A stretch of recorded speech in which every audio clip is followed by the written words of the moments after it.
on the table, I think that's where he truly feels at home and is able to enjoy himself, as Here he he did. is. Ronnie O'Sullivan, 7 times champion. Birthday, you. Special moment. Your boy good looking. Oh, yeah. Thanks. Ronnie. Dangerous as Redzi. Well, your microphone might just be on the floor. Thank you, mate. I'll take that compliment. We've got a mic on the floor for you just down there, Jimmy. Right, cool. I'm mic'd up though, but anyway. Oh, spot on, mate. How on earth are you feeling? That was I feel unbelievable. right now, but honestly, that was torture. It's so hard mentally to play. Every match was tough. John was tough, but you know, losing to John, we kind of both coming. Careers are the same, so what he's going through, I kind of think, well, he's going through the same as me. You know what I mean? But when you're playing Judd, who's just sort of hungry, desire, it's his time.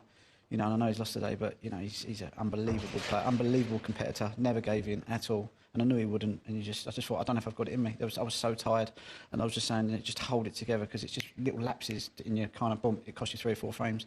I was just like, hold it together, and that's all I was just doing, was holding it together, and then just hoping that my game was all right. You know what I mean? Because if I didn't hold it together, I would have had no game.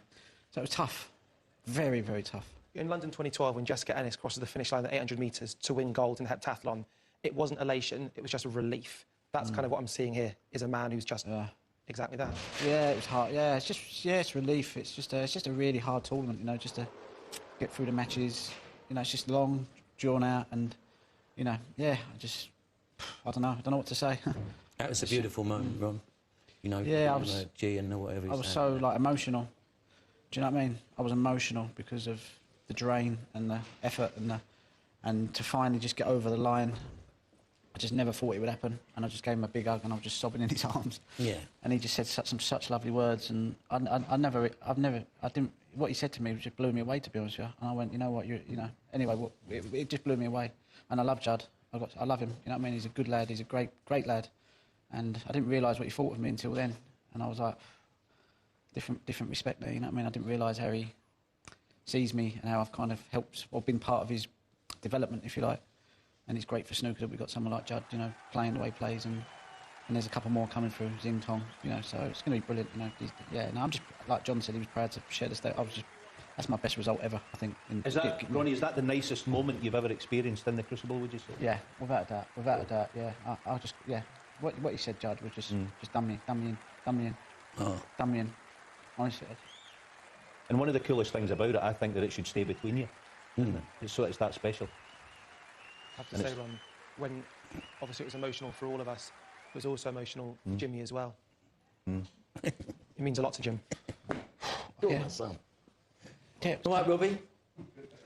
Well, this is a side of you that we seldom get to see, because we know that obviously you're an entertainer on the bays, but actually it means everything.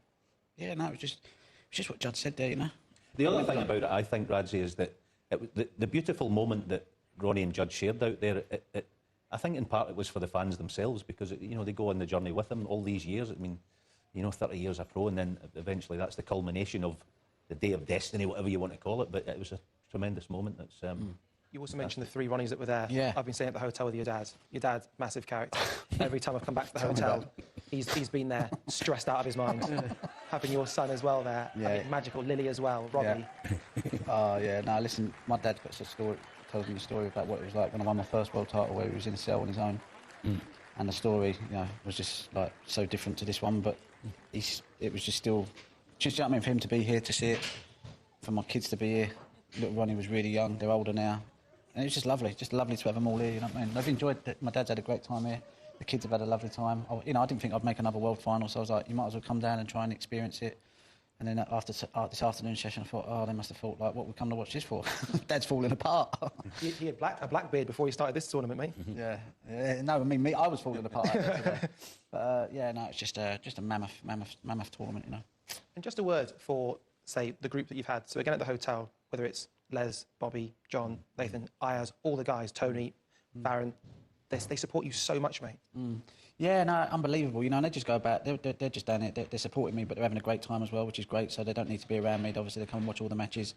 It is just me and Robbie most of the time, and we kind of like meet up when I've got days off, and we have a nice cup of tea, and we kind of get a nice balance.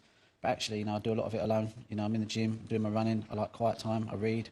I chill out a lot. I watch a lot of my, you know, a lot of solitary stuff. You have to get in that mindset, otherwise it can just take over, you know.